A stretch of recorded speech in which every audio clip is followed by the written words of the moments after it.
So this all started on what would have been a totally normal Tuesday night. Sarah and I were having dinner at our little two-person table.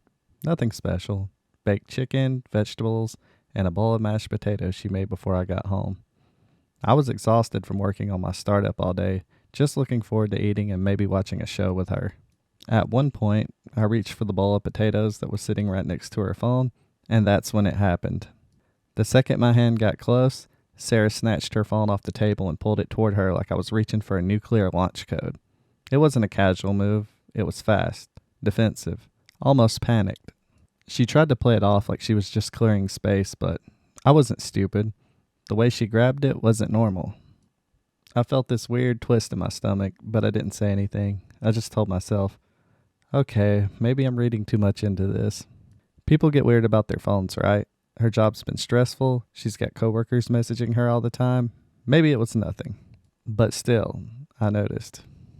I made a mental note, just a tiny one. She barely looked at me the rest of dinner. She kept her phone face down, sliding it closer to her every time I moved my arm or leaned forward. And every few minutes, I swear I saw the screen light up from another notification. When I asked, "How was work today?" she didn't even look up. Just muttered, "Busy," and kept eating. I brushed it off at the time, I really did. But looking back, that was the moment everything started to feel wrong. I tried to shake off the weird feeling and just focus on dinner, but the silence between us was getting heavy. Sarah wasn't normally like this. She usually told me about some annoying coworker or some crazy thing that happened at her office. But tonight, she just kept her eyes down and pushed her food around. So I gently pressed her a little about her day. "Was it really that busy?" I asked. "You seem off." She let out this tired sigh and finally looked up at me. "Yeah," she said. "We had a big meeting with the team today, one of those all hands ones that last forever. I'm probably going to have another busy day tomorrow, too." Her tone was short, not rude, just distant. I nodded, trying to show I understand. "Anything I can help you with? You seem stressed." She paused for a moment, then her whole expression softened. Her shoulders dropped a little and she gave me this small, almost guilty smile. "I'm sorry," she said quietly. "I didn't mean to sound snappy. I'm just stressed out. It's been a long week, you know?" And just like that, all the uneasiness I felt started to fade. Because this sounded like her. This sounded like the Sarah I knew. The one who was always juggling too many projects at work and trying to keep everything together. I told myself I was just overthinking things, that I read too much into the phone thing, that she was just tired, overwhelmed, maybe even a little burned out. I mean, she apologized. She explained it. It made sense. So I let it go, at least for the moment. But in the back of my mind, even with her explanation, something still felt slightly off. Not enough to accuse her of anything, not enough to even bring it up, just enough to make me pay attention. And I hate that I did. After dinner, things went back to a more normal rhythm. Sarah cleaned up the plates while I finished answering a few emails for my startup. We watched half an episode of a show before she said she was tired and wanted to head to bed early. That wasn't unusual. She always crashed before I did, so I didn't think much of it. But about 20 minutes after we got in bed, just when I was starting to drift off, her phone lit up on the nightstand. Then it buzzed once, then twice. Sarah grabbed it fast. She stared at the screen for half a second, then said, "Hold on, I need to take this. It's work." Before I could even reply, she slid out of bed and walked out of the room. I expected her to go to the living room or maybe the hallway like she usually did if she needed to call someone late, but instead I heard the front door open. Not loudly, just a soft click, but enough for me to notice. She went outside to take the call. That was new. Sarah never went outside for work calls, ever. Even during the early months of her job when she was constantly dealing with client emergencies, she always stayed inside, usually pacing in the kitchen. But now she was outside on the porch. At nearly midnight? It threw me off, but I kept telling myself not to jump to conclusions. People acted weird when they were stressed. Maybe she didn't want to wake me up. Maybe she needed privacy to talk about some client information. Maybe... I stopped myself. "Marcus, calm down. You're being dramatic." I stared up at the ceiling, listening to the faint mumbling of her voice through the door. I couldn't make out anything she was saying, just the tone. Low, soft, nothing that sounded like an argument or bad news. After a few minutes, the porch light flicked off and she came back inside. She walked into the bedroom like nothing happened, Sorry, she said, climbing back under the covers. Just a work thing. And I didn't question it. I didn't want to be that guy, suspicious, paranoid, controlling, so I nodded and said, It's fine. But as I tried to fall asleep, one thought kept circling in my mind. Why did she need to go outside to take it? I pushed the thought away every time it came back, but it wouldn't stay gone. The next morning, I got up early like usual. Coffee in hand, I went straight to my little home office. My startup had been picking up, and today was packed. Calls, emails, planning, everything I'd been working toward for months. I barely had time to breathe. Between tasks, I kept glancing at my phone. I sent Sarah a quick text. Morning. Hope you slept okay. Busy day today. A few minutes passed. Nothing. Then finally a reply. Yeah, okay. Okay? That was it? No emoji, no exclamation, no nothing? Just okay? I shrugged it off at first. Maybe she was tired, busy. I didn't want to overthink it. Later, during a short break between calls, I sent another text. Lunch plans? After a long pause, when the reply came, it was just, I'll eat later. That was unusual. Normally she'd joke about something or tell me what she was having. Her text always had a little personality, but today, flat, short, almost disinterested. I tried not to let it get to me. Really, I did. She's just stressed, I told myself. Probably a lot going on at work. But as the day went on, the patterns didn't change. Every text I sent was answered slowly, and each reply felt increasingly distant, almost mechanical. I couldn't help but notice it, and every time my mind started wandering to the phone thing from last night, I quickly pushed it aside. Stop overthinking, Marcus, I muttered to myself. She's just busy, that's all. But even as I returned to work, a small knot formed in my stomach. The unease from last night hadn't fully gone away, and now, every delay in her text seemed to make it worse. I kept grinding at my desk all day, hopping from call to call, trying to ignore that small nagging feeling in the back of my mind. By the time 5 o'clock rolled around, I finally shut the laptop and leaned back in my chair stretching. Wednesday nights were our thing. Chinese takeout from that little place down the street. It was routine, small but comforting. I texted Sarah as I grabbed my jacket. Hey, can't wait for our Wednesday dinner. I'll grab the usual. No reply for a few minutes, then finally, okay, see you later. It wasn't unusual for her to be a little slow responding in the middle of the day, but this felt off. I shrugged and tried not to overthink it. Maybe traffic, maybe she had a last-minute work task. By 5:30, the time she usually got home, I was pacing the kitchen, double-checking the front door, glancing out the window. Nothing, no car, no sound. I tried calling her, straight to voicemail, texted again. Hey, everything okay? No reply. I waited and waited. It wasn't until around 6:30, an hour later than usual, that Sarah finally walked in, looking flustered, carrying her bag. She was smiling, but a little too quickly, like she didn't want me to notice anything. Sorry I'm late, she said, sliding into the kitchen. Crazy day. Big client issue at work. I nodded, trying not to let the tension show. It's okay. Just glad you're home. Ready for Chinese? She smiled and said yes, but something felt different. Just a little off, like she was hiding more than just the traffic or a late meeting. I told myself again, I'm being paranoid. She's just stressed. But the unease wouldn't completely leave me. We ended up at our usual Chinese place down the road, the one with the red lanterns hanging over the booths and the smell of garlic soy sauce always hitting you the second you walked in. At first, everything seemed normal. We laughed about something silly on the way in, joked about our coworkers, and ordered our usual dishes. General Tso's chicken for me, sesame chicken for her, and 2 orders of fried rice. For a moment, I actually felt some relief. Maybe I was overthinking everything. But then, halfway through the meal, Sarah excused herself to go to the bathroom. No problem, I said. Take your time. I watched her walk away, sliding past other tables. 10 minutes passed. 15. I started picking at my food, trying to distract myself. After about 20 minutes, I figured I should probably use the men's room myself before we left. As I walked towards the bathroom, which was right next to the women's, I heard her voice. It was unmistakable. Yeah, I had fun today, she said, soft, almost flirtatious.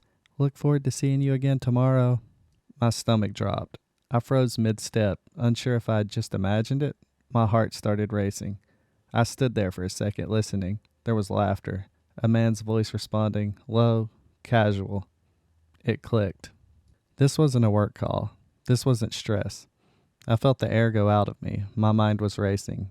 Everything got brushed off. The phone snatching. the late night calls outside, the slow text. It all suddenly made sense. I turned around slowly, trying not to panic, not wanting her to notice me outside the bathroom. My fingers were shaking as I considered what to do next. The ride home was quiet. Sarah sat in the passenger seat, scrolling through her phone, completely absorbed in whatever had her attention. She didn't make a sound. She didn't glance at me. I gripped the steering wheel a little tighter than usual, trying to calm my racing thoughts. The voice I had overheard in the restaurant kept looping in my head. Yeah, I had fun today. Look forward to seeing you again tomorrow. I wanted to say something. Anything. But my mind kept cycling between anger, disbelief, and disbelief again. Finally, I decided to turn on some music, just to fill the void. The soft hum of the car speakers, the rhythm of the song, it helped calm me slightly. It didn't make the tension go away, but at least it drowned out the sound of her typing and scrolling. I stole glances at her from time to time. She looked normal on the outside, smiling at a meme or laughing quietly at a TikTok video, but I couldn't shake the fact that the voice I heard earlier wasn't part of some harmless interaction. I didn't know what to do. I didn't want to confront her in the car. Not yet. Not until I had a clear idea of what was going on.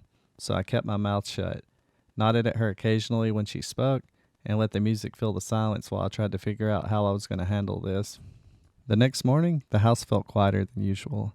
Sarah left for work like normal, giving me a quick kiss on the cheek before heading out the door. I sat at the kitchen table, staring at my coffee cup, my mind racing.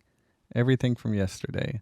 The phone snatching at dinner, the late night call, the voice I overheard in the restaurant. It was all spinning in my head. I knew I couldn't just stew in silence all day. I needed someone to talk to. I picked up my phone and called my best friend Jake. He'd always been sharp, the kind of guy who could see through bullshit immediately. He answered on the first ring. Jake, I think Sarah's cheating on me, I blurted out. There was a pause on the other end, and then Jake's voice was calm but serious. Marcus, from what you're saying, it really sounds like she's totally cheating on you, he said. My stomach sank even further. You need to be careful, he continued. Keep an eye on your joint bank account, and whatever you do, don't confront her until you have any solid evidence. Don't let her know you're suspicious yet. You need proof first. I nodded, even though he couldn't see me. Yeah, you're right, I muttered. I just don't know where to start. Jake paused for a second. Start small. Watch patterns. Look for inconsistencies. Don't overreact and trust your gut. It's not going to lie to you. I hung up and stared at the blank kitchen table for a long moment, the weight of the day pressing down on me. I wasn't paranoid anymore. Not really. Something was going on, and now I had to figure it out. The day passed in a blur. I tried to focus on my startup, but my mind kept drifting back to Sarah. Every ping of my phone made my stomach twist. I even caught myself glancing at the clock every few minutes, wondering when she'd be home. During a short break, I logged into our joint bank account. I scrolled through the recent transactions looking for anything unusual. Dinners, purchases, hotel charges, anything that didn't make sense. But there was nothing. Nothing. I closed the laptop with a sigh. Maybe Jake was overreacting. Maybe I was still imagining things. But then came 7 o'clock. Sarah walked in the door, much later than usual. My stomach tightened the moment I saw her. She was carrying her bag, a little rumpled from what I assumed was a long day. Hey, she said softly. Sorry I'm late again. Another crazy day at work. Had to stay a little longer for a project review. I nodded, forcing a calm smile. It's okay. Just glad you're home. She put down her bag and went straight to the kitchen, scrolling through her phone while I started preparing some snacks. She didn't look up at me, didn't ask how my day went, just quietly tapping and scrolling. I tried to tell myself it was just another busy day. Maybe she was really stressed. Maybe I was reading too much into the timing, the phone, the silence. But even as I tried to push it out of my mind, I couldn't shake the nagging thought. Why does this keep happening? Something was off. I just didn't have the proof yet. For the next few weeks, things seemed almost normal again. Sarah started responding to my texts like she used to, full sentences, little jokes, even the occasional emoji. She laughed at my dumb startup stories and actually seemed interested in my day. For a while, I allowed myself to believe maybe I'd been overreacting all along. But then Friday rolled around. She came home from work early, kissed me on the cheek, and said, Marcus, I'm going to have to leave tonight. Big client meeting out of town. I won't be back until Monday. I tried to hide the small twinge in my stomach, forcing a calm nod. Okay, safe trip. She left a couple hours later, hopping into her car, waving as she pulled out of the driveway. The house felt unnervingly quiet without her. I tried to distract myself for a while, working on my startup and scrolling through emails, but the thought of her being gone and all the warning signs that had led up to this kept creeping back. Finally, I decided I couldn't help it anymore. I logged into her joint bank account. At first, everything seemed normal. Groceries, bills, the usual recurring charges. But then I noticed one transaction that froze me in place. A hotel booking for a town a couple of hours away, lasting all weekend until Monday. Paid for with our joint account. I stared at the screen, heart pounding. This wasn't a work trip. This wasn't a client meeting. Everything from before, the phone, the late nights, the secretive behavior, it all snapped into focus. I felt my stomach drop. I had the proof I needed. The moment I saw the hotel charge, my first instinct was to call Sarah and demand an explanation, but my hand froze above my phone. If I confronted her now, she could just lie. She's already gotten good at that. So I called the one person who never sugarcoated anything. Jake. He picked up on the second ring. Yo, what's up? Jake, the watching the bank account thing you told me about? Well, it happened. She booked a room for the whole weekend at a hotel, paid with our joint account. There was a long, heavy silence on the other end. Damn, he finally said. All right, don't act too quickly. I let out a frustrated breath. Then what the hell am I supposed to do? Just sit here while she's with... No, he cut in sharply. Listen, you need proof, real proof. Otherwise she's going to spin some bullshit story and make you look crazy. I didn't say anything. I just waited. Get a rental car, he said. Drive to that hotel, sit outside, wait to see who she's with, get pictures of them together. You're going to need something she can't deny, especially if she tries to play the victim later. I sank back into my chair, rubbing my face. Jake, that feels insane. Insane is letting her gaslight you while she runs around with some guy on your dime. You already know something's up. You already know she lied. This is just making sure you have the evidence to back it up. I hated how logical he sounded. And Marcus, he added, lowering his voice, you deserve to know the truth. No more guessing. No more doubting yourself. Get the proof, then decide what to do. I sat there, staring at the hotel reservation on my laptop, my heart pounding in my chest. Jake was right. I needed to know. I needed to see it with my own eyes. I spent the next hour in a daze, pacing back and forth in my apartment. My mind was racing. Part of me just wanted to stay home, close my eyes, and pretend I hadn't seen the hotel charge. But another part, the part that hated uncertainty more than anything, knew I couldn't. I had to see it for myself. Finally, I made a decision. I called the rental car company and booked the first available vehicle. A small black sedan, nothing flashy. I didn't want to attract attention, and I didn't want anyone recognizing me. While I waited for the email confirmation, I sat at the kitchen table, staring blankly at my laptop. I kept opening the hotel confirmation over and over again. Every time I looked at the screen, my stomach sank a little further. This is real, I thought. I've been overthinking for weeks, but this is real. The rental company called a few minutes later to confirm. I grabbed my keys, my coat, and my phone and headed out. The night air hit me as soon as I stepped outside. It was crisp and quiet, the kind of night that made everything feel more intense than it actually was. My hands were shaking slightly, but I forced myself to take a few deep breaths. The drive to the hotel was long, longer than it should have been. I replayed everything in my head. The dinner, the phone grabbing, the late night call outside, the slow replies, the Friday night client meeting. Every little thing now it made sense in a way I hadn't wanted to admit. I kept glancing at my rearview mirror, half expecting her to somehow be behind me, maybe going somewhere else, maybe trying to explain. I told myself to stay calm. I wasn't here to yell. I wasn't here to cause a scene. At least not yet. I was here to see the truth. When I finally pulled up near the hotel, I parked a little ways down the street, far enough that no one could spot me easily, but close enough to see the entrance. I killed the engine and sat in silence for a few moments, listening to the hum of the streetlights and the faint distant sounds of cars driving by. I checked my phone again. No messages from Sarah. Of course not. I didn't expect any. She wouldn't know I was here. I leaned back in the seat and tried to settle my nerves, remind myself of Jake's advice. Get proof before doing anything. No mistakes. Minutes stretched into what felt like hours.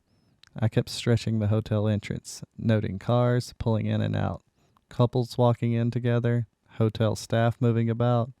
Every sound made me jump slightly. Footsteps on the sidewalk, a door opening, a car door slamming.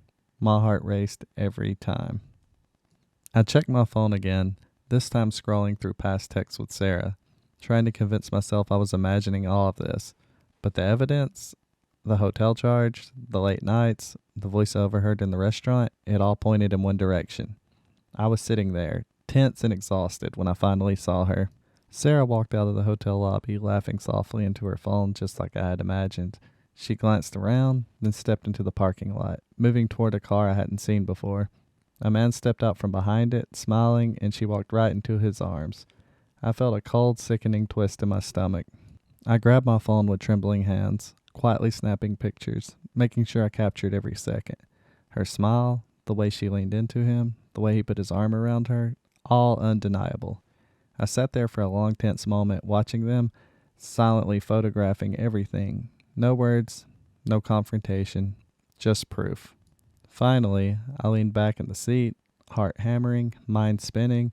I had the evidence I needed. The truth was out there, and nothing would ever be the same. I didn't move immediately. I just sat there in the car, watching them for a few more minutes, trying to let the anger and disbelief settle enough that I could think straight. But the harder I tried, the tighter my chest felt. Finally, I started the engine and pulled away silently, keeping a safe distance from the hotel as I merged back onto the main road.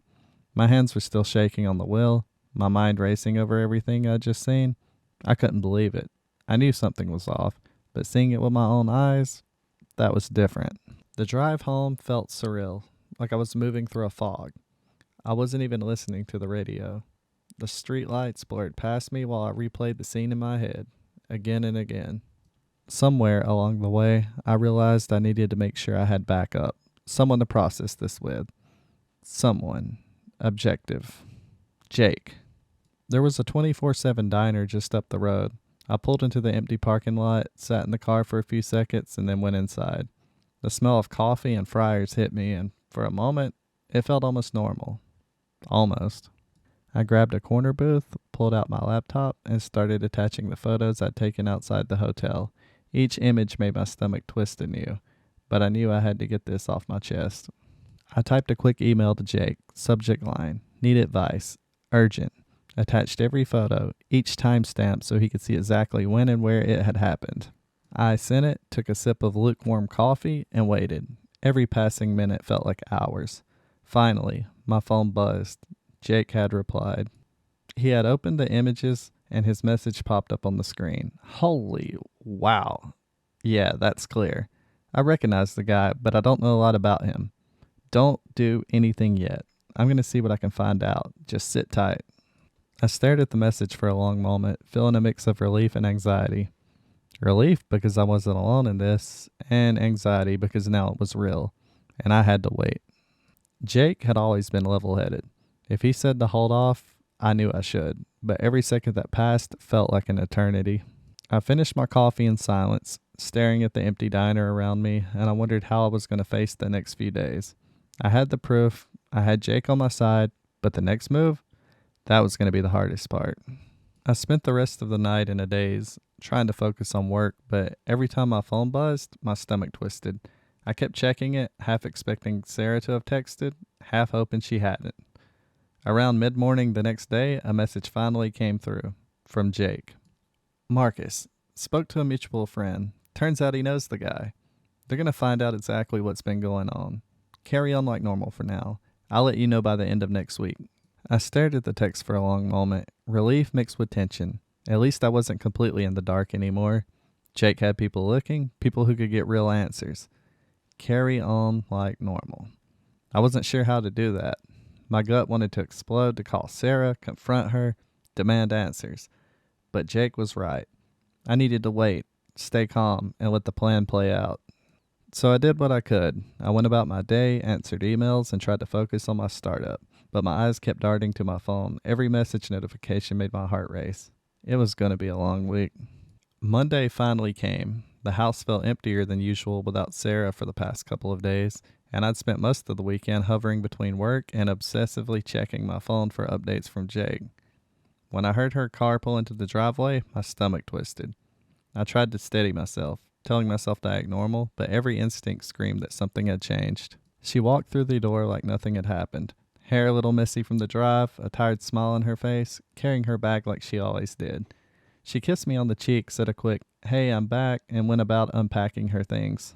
It was uncanny how normal she acted. The same routines, the same small gestures, the same casual movements around the kitchen and living room. She kept her phone with her, scrolling occasionally, and slipped into her regular rhythm of getting ready for work. Even her conversations were the same, asking me about my weekend, making small jokes, mentioning her meetings. I couldn't help but watch her, every move, every glance. Part of me wanted to confront her right then and there, but the other part, the rational part Jake had drilled into me, kept me in check. Stay calm, let Jake do the legwork. Don't give her a hint that you know. So I nodded, smiled when she spoke, and carried on like everything was normal too. But inside, I was counting down the days until Jake had something for me. It was Wednesday afternoon, and I had forced myself to leave the house for a few errands. Grocery shopping felt like the only thing that could take my mind off the mess I was sitting in. I pushed the cart slowly down the aisles, scanning the shelves but not really seeing anything. My head was elsewhere, running through scenarios, replaying the hotel photos, trying to prepare myself for whatever was coming next. Then my phone buzzed, a text from Jake. "Hey, can you talk?" My heart skipped a beat. I ducked into the corner of the store, leaning against the shelf so I could make the call without drawing attention. "Hey," I said, trying to keep my voice steady. "Marcus." Jake's voice came through immediately low and serious. "I've got some info. Listen carefully." I swallowed hard. "Yeah, okay, I'm listening." "Her guy's name is Luke," Jake said. "He's married. Works at the same company as Sarah." I froze, gripping the shopping cart like it could anchor me. Married? Same company? That explained why all the late nights and client meetings suddenly made sense. "And Marcus?" Jake paused. "They've been at it for 3 months. Ashley's his wife." I felt my chest tighten. 3 months. 3 months of lies, half-truths, stolen weekends. 3 months of me convincing myself I was being paranoid. Jake continued, his voice calm but urgent. "Here's the plan. You need to message Ashley. She knows about the affair. You two can coordinate, figure out what's going on. Apparently Sarah and Luke are planning to be at the hotel again this weekend. She's going to tell you it's another work trip." I blinked, trying to process it. "Wait, coordinate? How?" I asked. "Just talk. Get on the same page. Ashley's in the loop now. We don't want them slipping through our fingers this time. Pictures, timestamps, whatever you can get. Make sure it's undeniable. Then and only then, we can confront Sarah." I nodded, even though Jake couldn't see me. Okay, I can do that." "Good," Jake said. "Just keep acting normal into the weekend. Don't let her see that you're suspicious. And Marcus?" "Yeah?" "Stay calm. You've got proof coming. Don't let your emotions make you slip. I'll help Ashley coordinate, and we'll make sure it's solid. By the end of the weekend, you'll have the full picture." I hung up the phone and leaned against the aisle, staring at the shelves but not seeing anything. My mind was spinning, running through every conversation, every smile, every excuse Sarah had given. 3 months of lies, and now I knew the names, the schedules, the game plan. I started scrolling through my phone, drafting a careful message to Ashley, making sure it didn't sound panicked or accusatory. I had to stay calm. I had to keep up the appearance of normalcy until the weekend. The rest of my grocery trip passed in a haze. I moved mechanically, picking up items, checking prices, pushing the cart, but my mind was elsewhere. I was already running through how I could stake out the hotel, how I would get the proof, and what I would say once I finally had it all. By the time I left the store, my hands were shaking slightly, but my resolve had been solidified. This weekend, I was going to know the truth, and when I did, there would be no denials, no lies, no excuses. The rest of Wednesday felt heavier than ever. I barely got any work done. Even though I tried to focus on emails and calls, every little ding on my phone made my heart skip.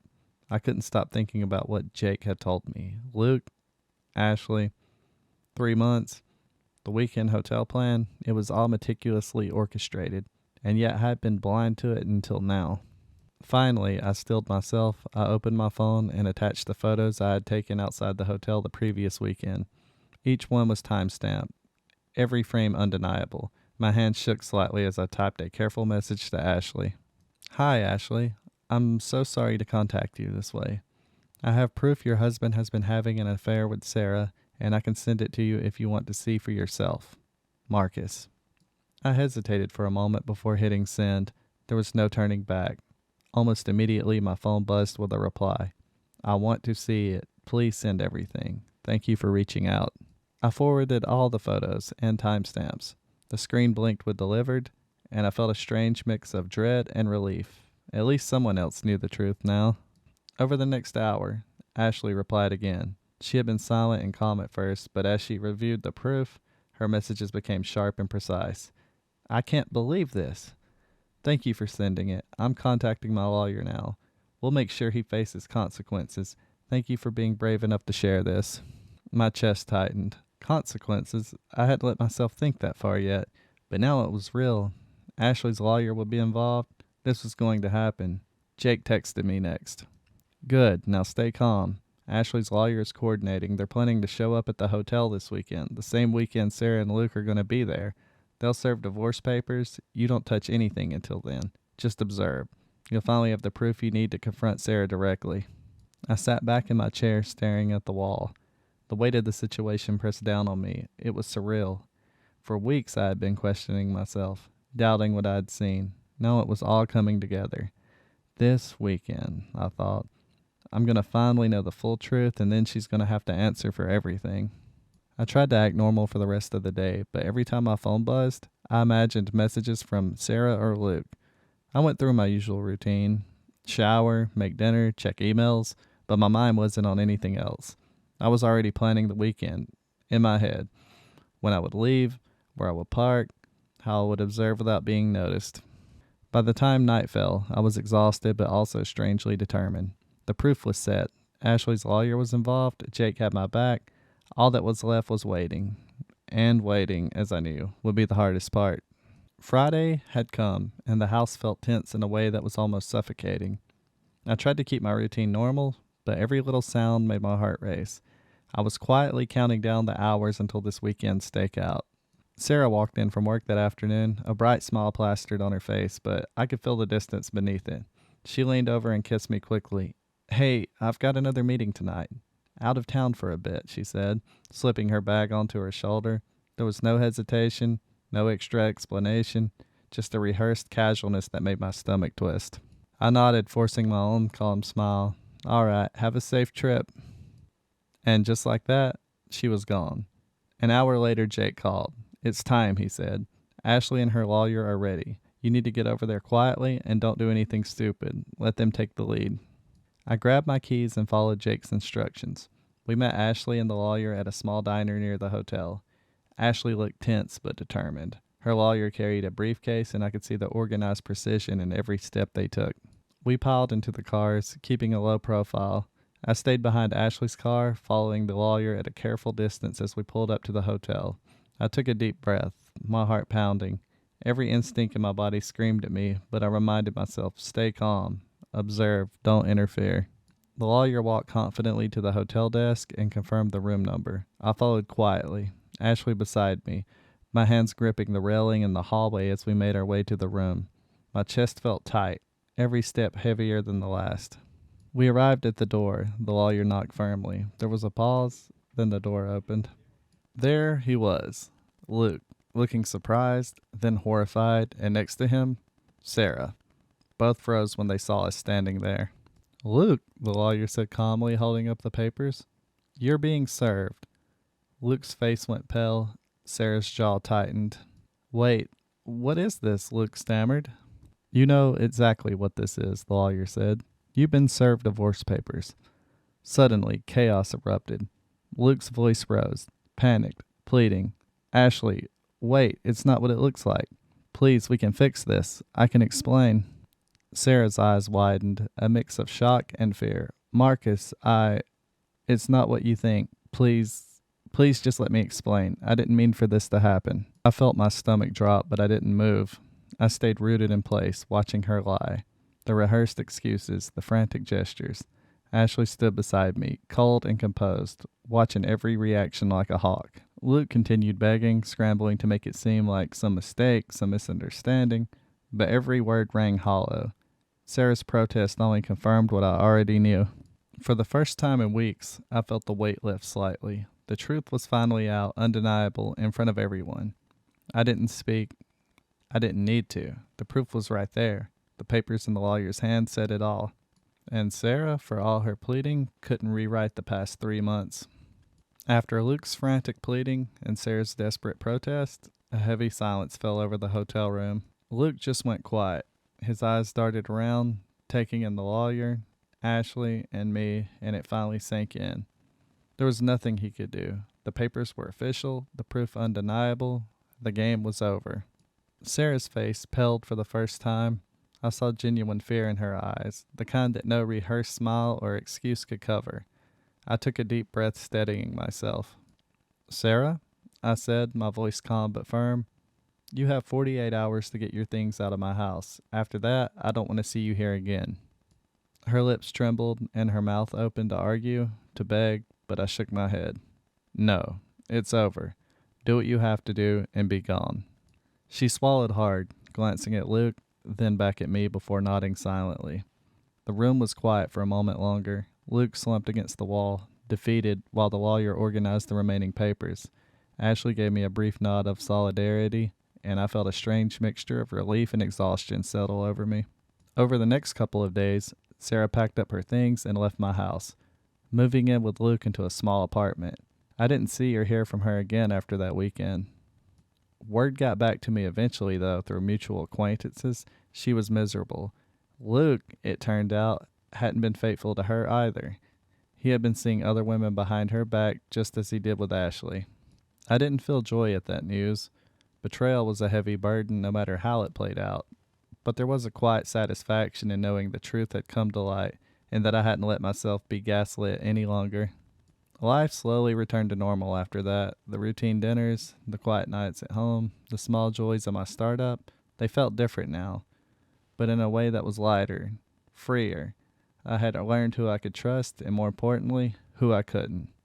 Sarah was gone, Luke was exposed, and for the first time in months, I felt like I could breathe again. I just want to take a moment and thank everybody for listening to this story, watching this video. If you enjoyed it, please hit the like and subscribe button. It helps more than you can imagine. And see you guys in the next video. Take care.